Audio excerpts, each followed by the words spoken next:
Thank you everyone for being here today. This is a different kind of meeting. This is a really important topic to us, housing, and it keeps coming up over and over again.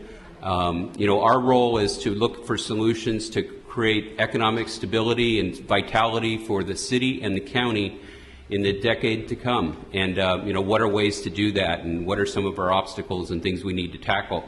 And housing has been a persistent problem with that, and so we felt it was time to just start clearing the air. There's been a lot of progress both in the city and the county in development opportunities and in trying to get some of the hurdles that we've heard over the years out of the way, and so we're going to discuss those today and give both agencies an opportunity to share some of their accomplishments, if you will, and some of the new developments. In particular, we're excited today because we have Mark Stevenson from the county planning department, who will introduce and go over some of the new changes that came about late last year in housing regulations, and also Laura Glover that will talk about ADUs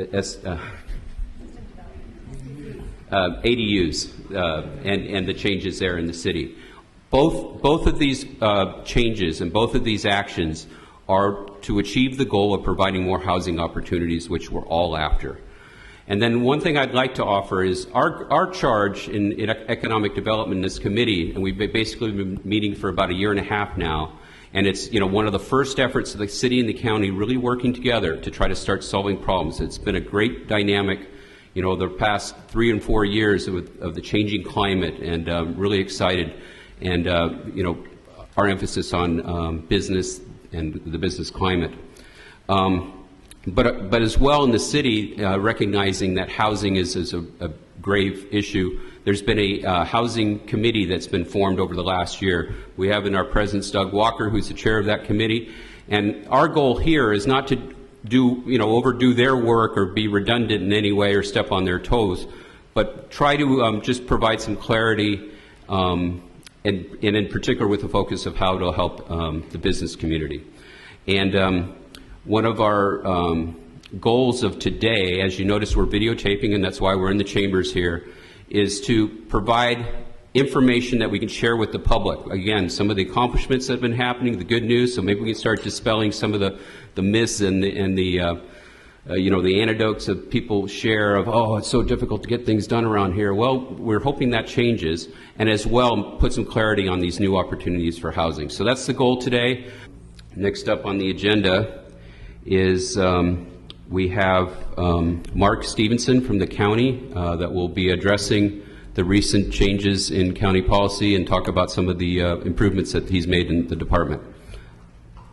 So Josephine County Community Development is made up of 3 divisions. We have building safety, planning, land use, and code enforcement. Building safety, obviously we do plan review, permitting, inspection services for new construction, remodels and such.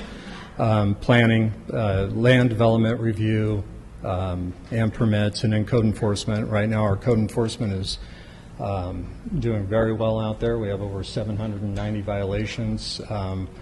A lot of them are being closed daily just through volunteer people coming in voluntarily and working through those issues with us. So it's been a very good program. Josephine County code changes on the housing and development. So the commissioners signed an ordinance 2018-003, and it's given us the opportunity to do a detached living space.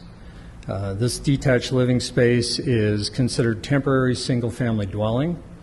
It's maximum 900 square feet. There's one per lot. It's limited to within 100 feet of a main dwelling. There is some consideration for 150 feet, and we have actually looked at a few existing structures that were used as dwellings prior to 1975, and we've accepted those even if they were over 150 feet. We've allowed them to bring them back into the fold per se. They're subject to the accessory size limitations, so if you have a lot of accessory structures on the property, you have limitations to how many square feet you can have. So If you're oversized on the property, you don't have the option to do that. It can be a new or renovated structure. It can also be attached to the main dwelling. If it's attached to the main dwelling, it can be 50% of the square footage. So if you have a 3,000 square foot house, you can do an addition of 1,500 square foot for the detached living, or they call this a attached living space. Tiny homes. This is a real struggle with building codes. So small homes, we just call them small homes. The state of Oregon has been directed, basically I should say Building Codes Division has been directed to come up with a tiny home code. And when the state made the decision on this, they used a international code with Appendix Q. Appendix Q requires fire sprinklers in single-family residences. So right now, this whole thing is a little bit up in the air for tiny homes. Additional changes to our county code is cluster subdivisions, which allow more lots on a piece of property. And it's based on open space and farming and how you can get points to kind of crowd the homes in. It's wrong language, but there's new uses for boarding houses, farm stays, transitional housing, shelters and camps. There's some changes to the private road easements that will allow a private road easement to be able to divide 4 pieces of property up. That should allow more homes to go in there. The code clarifies a lot of definitions, and then it addresses medical hardships also, which we've had for quite a while now. Some of the department policy changes I've gone through. We're trying to streamline fire safety and erosion control plans, and obviously we had issues with that where we'd have a subdivision and it would go out for review, it would go out for notice to everybody, and then the minute they came back in to build the house, it went back out for notice. So we've removed the redundancy in those processes.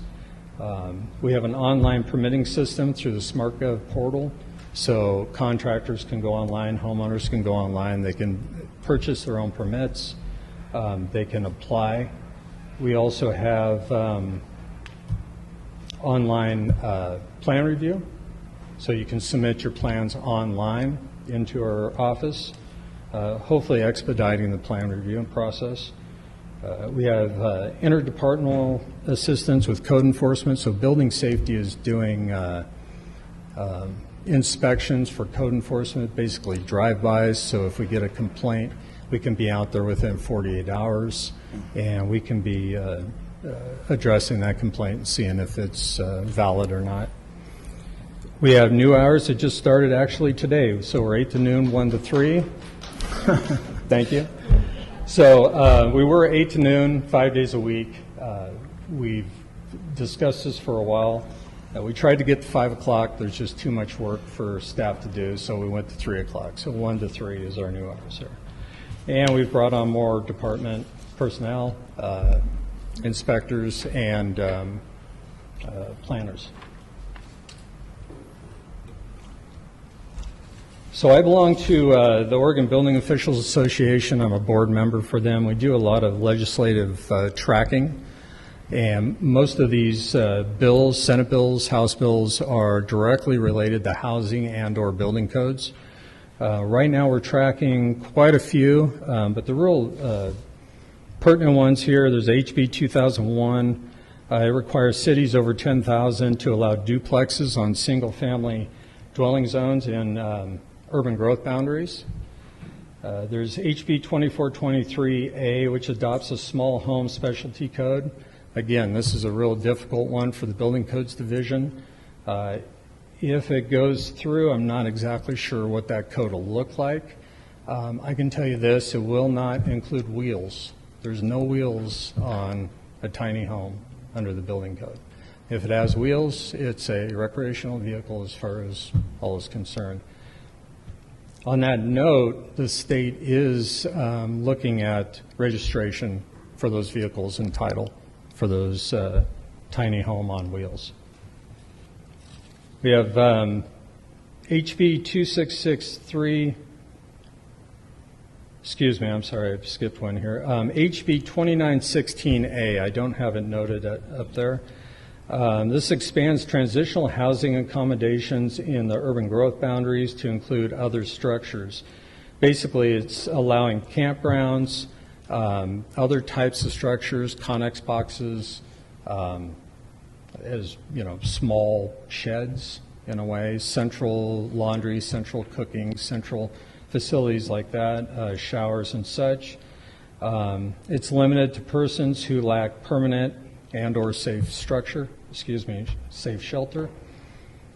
We have HB 2663, which is a review of the building codes that unnecessarily create disincentives for conversion of single-family dwellings into 2 or 4 dwelling units.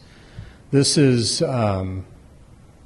it's strictly a fire separation, working with the building code, taking a single-family residence and breaking that up into separate entities for rent. It's a really a difficult code question. If you get over 2, you have to have fire sprinklers. So basically this bill is asking Building Codes Division to start looking at those processes and if there's places where they can give and take. I don't know how much we can give on that when you're talking about safety for people living in close proximity like that, but we'll see where that goes. SB 88A allows an accessory dwelling unit on rural residential land, which is a beautiful thing.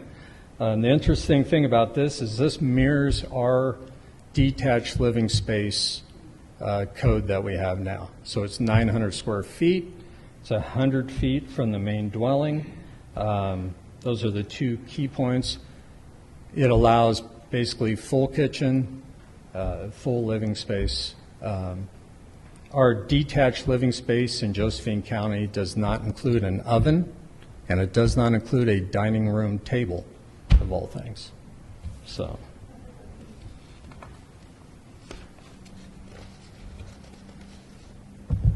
this is the bomb I'm going to drop right now. So, community collaboration, joint services with the City of Cave Junction. So the building safety for the county, we cover the City of Cave Junction. So we take care of all their building permits, all their inspections. We do that 3 days a week now. It's from the top of Hayes Hill, covers all the Illinois Valley. It's Monday, Wednesday, Fridays. We people have to come from Illinois Valley. They have to come into our department here in town and apply for those.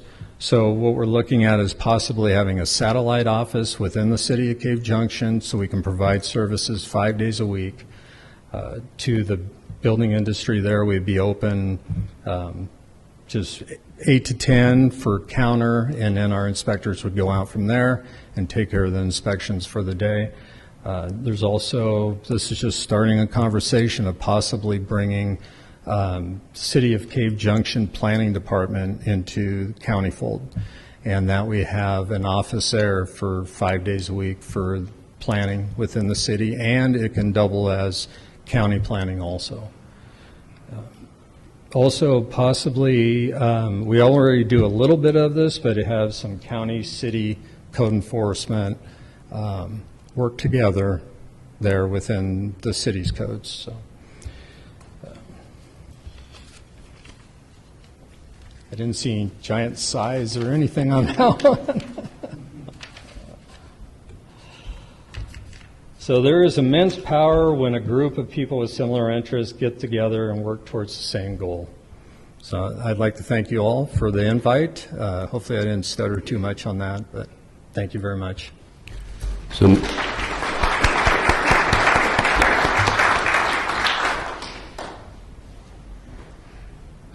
So next up is Laura Glover with the city.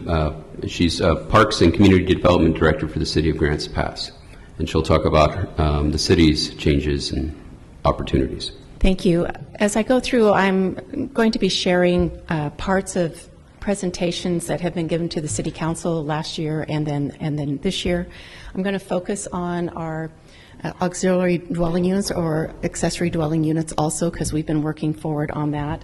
And then I wanted to share a little bit of this, some of the amendments that had been, or ideas that have been proposed by the Housing Committee also.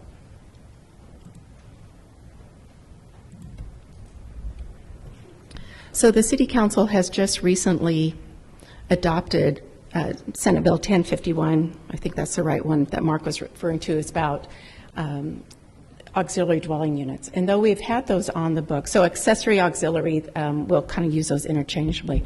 We have allowed ADUs since 2014 when we did the urban growth boundary expansion, but they were a little bit rigid in the standards. So we're matching what was 1051 provided. Before, they had to be behind the main house. They had to have similar design standards of the main house too, so the same type of siding and roofing. They could be attached or detached, and you were allowed one. So under 1051, it does require that all cities over 10,000 population allow at least one, but it could have more. So the it was recommended by the Planning Commission, then adopted by the City Council recently, that we would allow a detached and an attached ADU and remove the matching design standards. It'll also allow the conversion of an existing legal nonconforming building to be converted into an accessory dwelling unit. The previous rules had restricted that. So, for example, if you had a garage that encroached 3 feet into the setback, you were not allowed to make all of that area livable space. And we do have a 1,000 square foot size limit on it for the ADU. That matches our accessory structure size limit of 1,000 square feet. If they want to attach a garage or carport to it, we do have a mechanism for them to be able to do that. They go through a planning review application, notice to neighbors, and then they can achieve that oversized structure. The living space, again, though, is just 1,000 square feet, or it would be, I haven't converted this, I'm sorry. I'm a dork. There we go, but everybody knows that one already. It does allow, if you have a smaller main residence house, then you only get set up to 75% of the square foot of that house. We've had people come in and say, I've got a really small main house, now I want to add an ADU. Well, then your 75% is of the 900, but they really want something bigger. So make the original house your ADU and then build your main house. And so we've had those kind of combinations recently too. We took out, so with our definition, includes the sleeping and cooking area. Our definition of a kitchen, it has to have at least the 3 elements, but not have the stove. So it's kind of similar to what the county's building code is allowed. Oh, that's the end of that one. You don't need that part. So the council has adopted that. We're excited about going forward on that amendment. We showed them some of the impacts. Their concern was we are dealing with, especially in our community, parking impacts. And so one of the main concerns with the City Council was, would we have adequate parking? As you go through, I don't know your neighborhood, but it's not uncommon sometimes to go down and you have a 3-bedroom house, but there's 4 or 5 cars parked out in front of it because those teenagers are driving and they all have cars. So that was a concern, City Council. We also deal with private streets, which are similar maybe as an easement at times. Private streets generally, most often, do not allow parking on the street. So what do you do when you've got 4 cars in your driveway and then it's Thanksgiving? So that was one of the concerns, and we are looking at increasing our parking standards from the previous reduction. One of the other amendments that's going through from the Housing Committee that the City Council is picking up is allowing for the deferment of system development charges through residential development. So those are usually due at building permit issuance, and a lot of times that wraps up the important construction funds that they've got a construction loan on, so they're paying interest and those payments for 6 months while they're building the project out. So though we've always had the Bancroft mechanism in place where they could finance that and start paying money to the city on those loans, now we're going to give them a deferral until close of escrow or issuance of the certificate of occupancy. And so we're hoping that provides some flexibility for the builders. We've also, back to the ADUs, a policy changed is the City Council is looking at the ADUs as an expansion of the main dwelling. So transportation charges are not, SDCs are not being charged for ADUs. So we feel that's a positive move on their part. And we've been seeing a lot of activity recently after this last go-around on people inquiring about ADUs. We've had several people coming in wanting to develop an ADU when they could actually qualify for a full second unit. So that's been kind of a pleasant surprise. And then the last thing I wanted to take advantage of so many of the builders here was a recommendation from the Housing Committee as they are trying to identify barriers for housing. And we know that system development charges can be very impactful on development, but they're still part of that three-legged stool that helps support the system. We have utility fees, we have SDCs from the developers to help support that infrastructure. But again, this is our example we used on a 31-unit complex that we've been seeing coming back from our housing committee and some of the financial folks on that team, that it's not penciling out for them. And so how can we assist in doing that without jeopardizing our overall system? And one of the recommendations from the housing committee would be to establish a construction excise tax. This would be something that would be dedicated for housing projects to go back to pay for the SDCs that still keeps our infrastructure in place. So a review of permits that were issued, this was from 2018, we could raise approximately 300,000 in CETs and then apply those back to residential construction development. Whether it's multifamily, this isn't necessarily, we weren't thinking about individual single-family dwellings, but on the multifamily, because we really need to get those projects moving.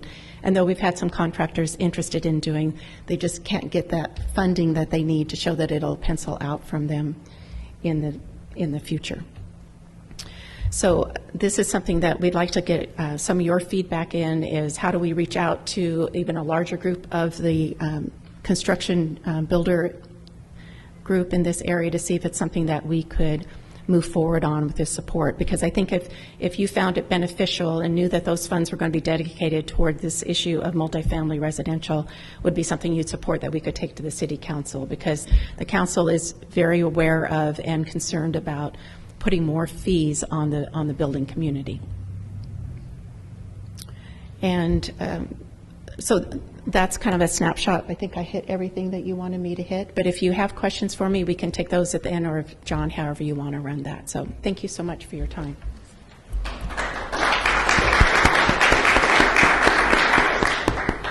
Thank you, Laura.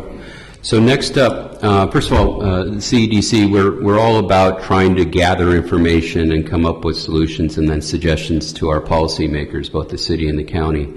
And today, when we floated around the idea of having a housing summit, we wanted to hear from, the policymakers, but also from the people that have to live with the policies and the people that have to make it work.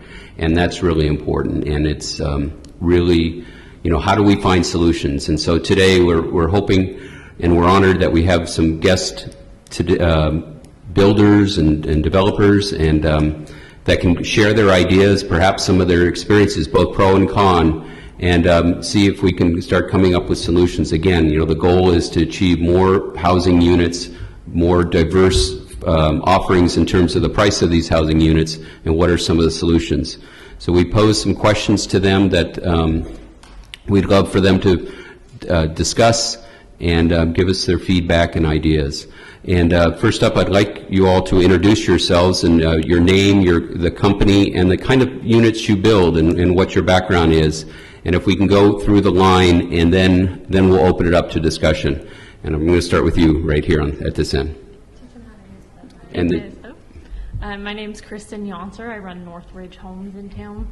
My family's been building since '82, I believe, but I've been running the company for the last 5 years. We typically just build single-family residential. We're starting to venture out into more semi-custom and custom homes out in the county, though, so this has really been my first year interacting with the county. I'm Jay Eastwood with Eastwood Homes. I'm a second-generation home builder in Grants Pass, and we primarily do single-family and some duplex construction also. Justin Derlitz with Derlitz Engineering Consultants. I'm a land use planning as civil engineering consultant here in Grants Pass. I've been here for over 17 years, and I do kind of a diverse mix of residential and commercial development, and also do work for the city and the county as well. Yeah, thank you, Mr. Chairman.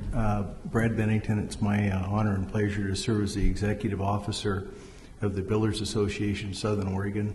We provide education, advocacy, and policy support to the building industry in Southern Oregon. I started in this industry in 1965. My wife and I ran our own outfit from 1978 through 2010, after which I went into consulting and been doing this since 2014. And very, very grateful for the opportunity to visit with you community leaders about how to address this very, very difficult problem. Jason Thorpe with Valerian Homes. We do residential homes in the county and the city. Mostly single-family dwellings. Greg Dent with Valerian. Been with the company 8 years, had no background in construction, but fairly significant history in land use development and natural resource utilization over the years. 20 years of nonprofit management sprinkled in there too. Great. Well, thank you. And we have a diverse viewpoint here and offering of expertise. And what I'd like to do is open it up to you guys. Who would like to start? Who has some thoughts and ideas, and who wants to be the first to let us have it? In so many words. If I might add, I promise this will be a safe environment. Nobody will throw anything at anybody. We truly need the input from you guys about what's working and what's not working so that we can make recommendations to make it even better for you. All right, well, Mr. Chairman, we'll save the handsome and prettier people for later. We'll start with the old guy.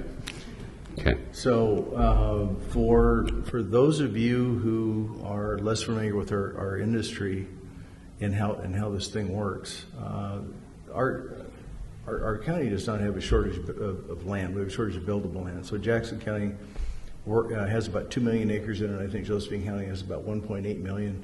Oregon is the most land use regulated state in the United States, going back to something that happened in 1972 called Senate Bill 100. Some of you are familiar with that.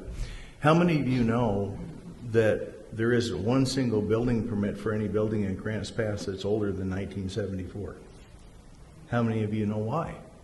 It's because there was no statewide building permit program until 1974. There was no planning until 1974, and all rooted in Senate Bill 100.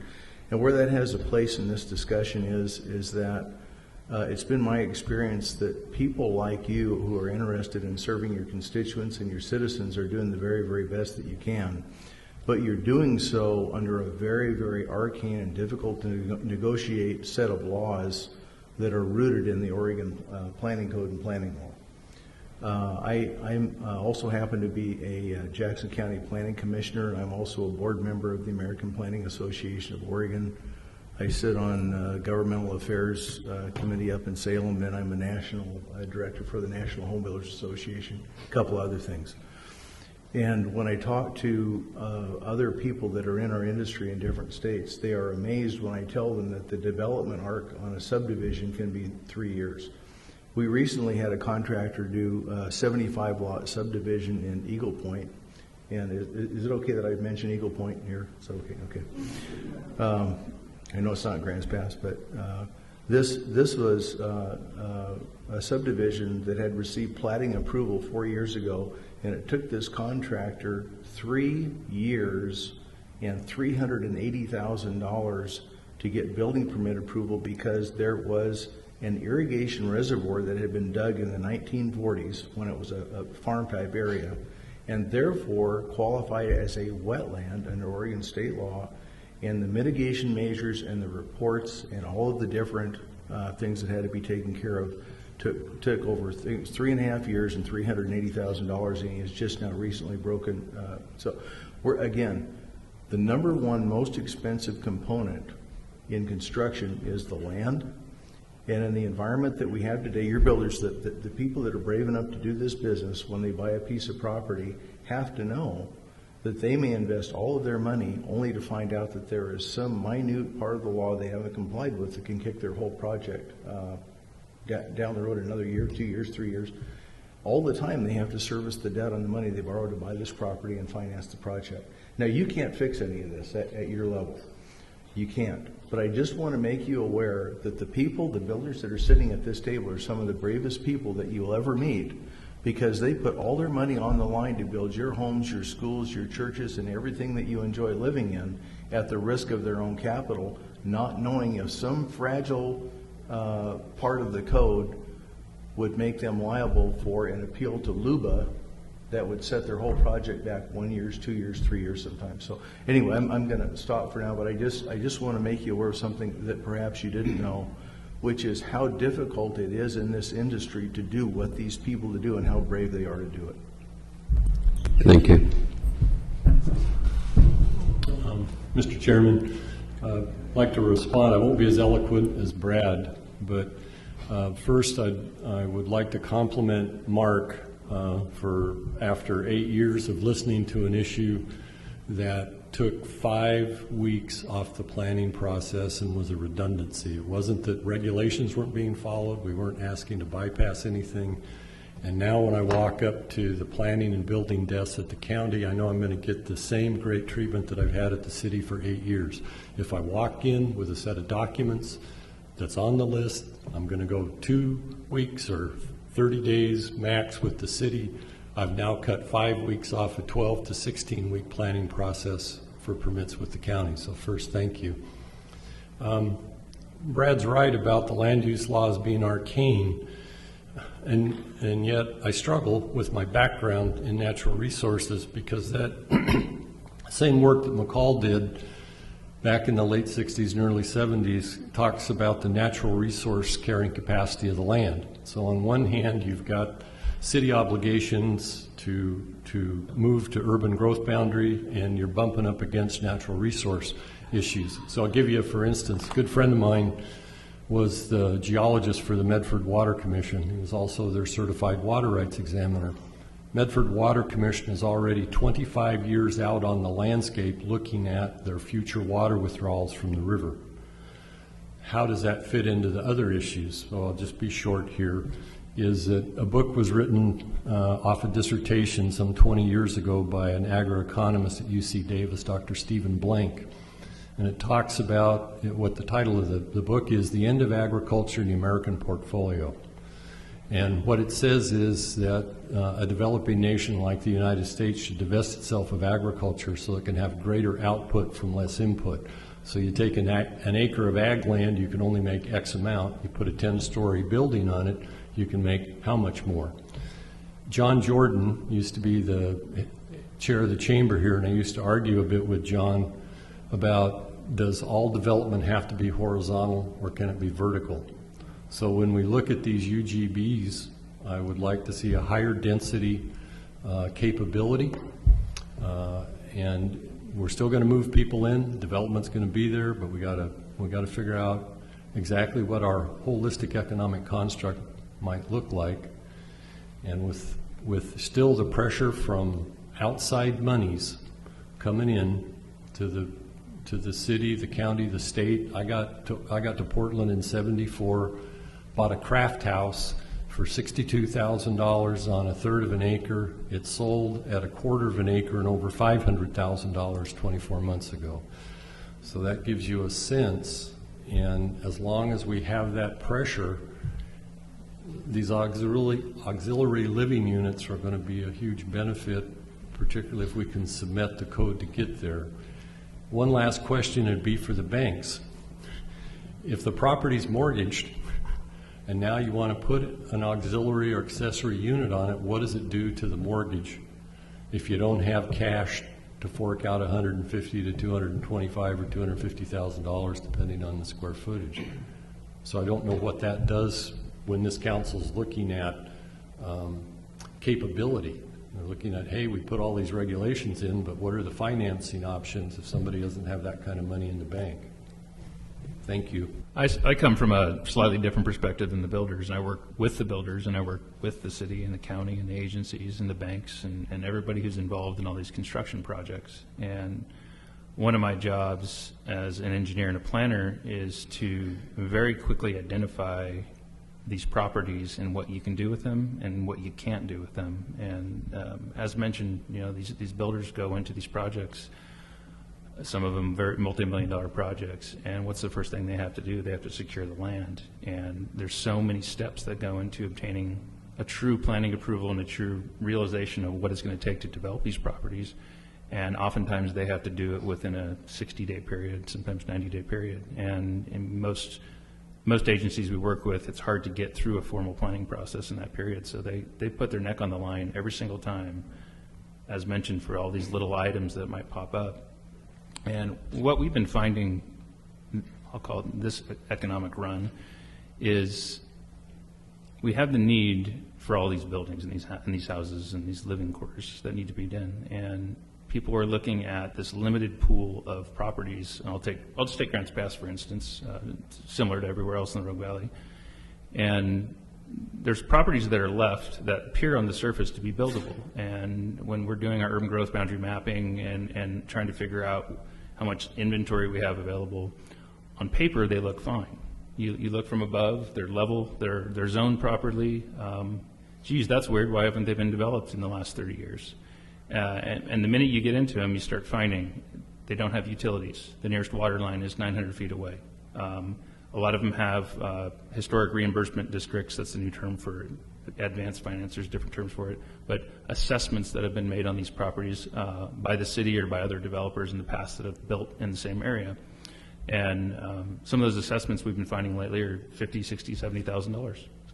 And that's just right off the top. That's before you even touch foot on the property and start developing it, you pay these assessments. You've got system development charges. You've got the normal permit fees. You've got wetland mitigation, as mentioned, that sometimes takes 2 to 3 years to actually get figured out, and very, very expensive. You've got difficulties sometimes that you can't be achieved. I've got property owners right now that are coming into me, and I'd say these are the smaller property owners that are on the outskirts of town. They've got perfectly developable properties on the surface, 8, 10 lot subdivisions, some of them duplexes, some of them multifamily. But there's a creek next to it. There's a water line that's too far away. And by the time you get down to and this is something I do in the beginning, by the time you whittle down the costs, the true cost of the development, the property value sometimes is zero.